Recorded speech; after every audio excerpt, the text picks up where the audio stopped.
point out something that I found first and foremost very interesting, as it is a practice that I myself have incorporated into my life. And now we see Conor McGregor, who one might ask, is he trying to get an edge like Khabib, who's been actually doing this, what we call hijama, for quite some time, I believe. But recently, there's been some pictures of Conor doing what is also known as cupping. We call it hijama. It's something that is highly recommended by the last and final messenger sent to mankind, Prophet Muhammad, peace and blessings be upon him.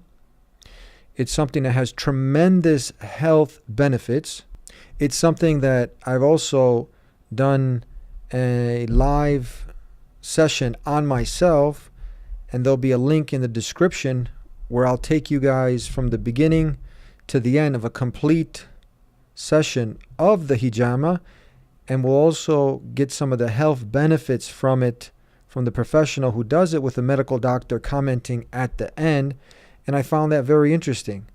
We got some pictures of Khabib doing the hijama, and then one might ask, is Conor, because obviously he's studying Khabib's life right now, he's trying to get into the mind of Khabib, he's looking at his lifestyles, and he seemed like he picked up a good practice, the hijama. But I'm going to tell you something even better that he can get the edge on and he should pick up on.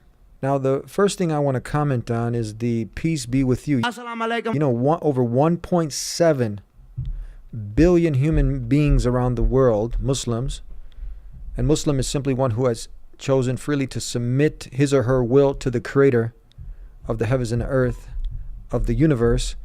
And it was interesting to hear Conor McGregor saying the salams. Now, was he expressing that in a thoughtful, kind way, or was he mocking Khabib? I'll let you guys be the judge. But I believe that when anyone knows the meaning of certain words, it really helps them to appreciate them much more.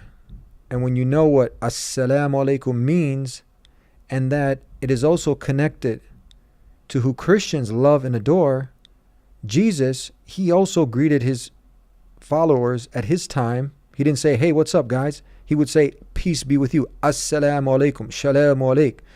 Moses, Abraham, and every messenger that the Creator sent, they all greeted their followers with this greeting of peace. So next time you hear a Muslim say Assalamu alaikum, you can appreciate that even more. Now in that next clip, you see Conor offering Khabib, who's a Muslim, some whiskey. I don't drink. Why don't you drink? I don't drink. Why don't you drink? I never drink. I'll tell you some booze at parties. I never drink. You're mad backwards. Now it's interesting to note that he also called him backwards because he refused to take the alcohol. Actually, Khabib is moving quite forward and clearly. According to the latest scientific developments, Khabib is moving forward not because of these scientific developments, but these developments show that not even any amount of alcohol is good for a human being. If you're a drinker, we hate to be the ones to break some sobering news to you, but a major new study says no amount of alcohol is good for your overall health, not even that cheeky glass of red wine you might be holding as we speak on a Friday evening.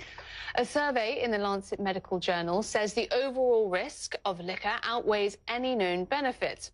It says alcohol accounted for nearly 1 in 10 deaths in people between the ages of 15 and 49. That data was recorded in 2016. Across all age groups, alcohol was associated with 2.8 million deaths that year. Did you get that? No amount of alcohol, according to science, is good for the human being. That means not even in moderation. The previous studies that were conducted, where people get this common mantra that they throw off,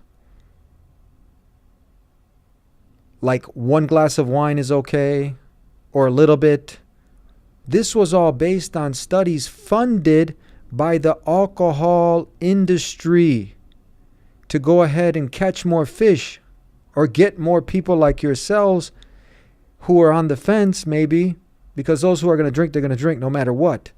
But people now who are maybe more health conscious, they cared for their body, for their health, for their mind. They didn't want it to deteriorate. They were more conscious of this. Now, they actually got on board because of some of these studies. But now, like Habib, he's actually moving forward with the times. But it's interesting, he didn't refuse it because of these scientific studies. He refused it because this is a command from the Creator. Now, Connor, also, we believe he's a Christian. Many people don't know that in the Bible, alcohol is also prohibited. So Habib is more in line with even the Bible and definitely in line with what is pleasing to his Creator by abstaining from alcohol. And we don't have to get into the wisdoms on why it's been prohibited. There's one example from this scientific study of all the tremendous health disasters that are called, not to talk about all the murders and rapes and all of the detriment to society, the broken homes, alcoholism. And anyone who consumes, there's different levels of alcoholism.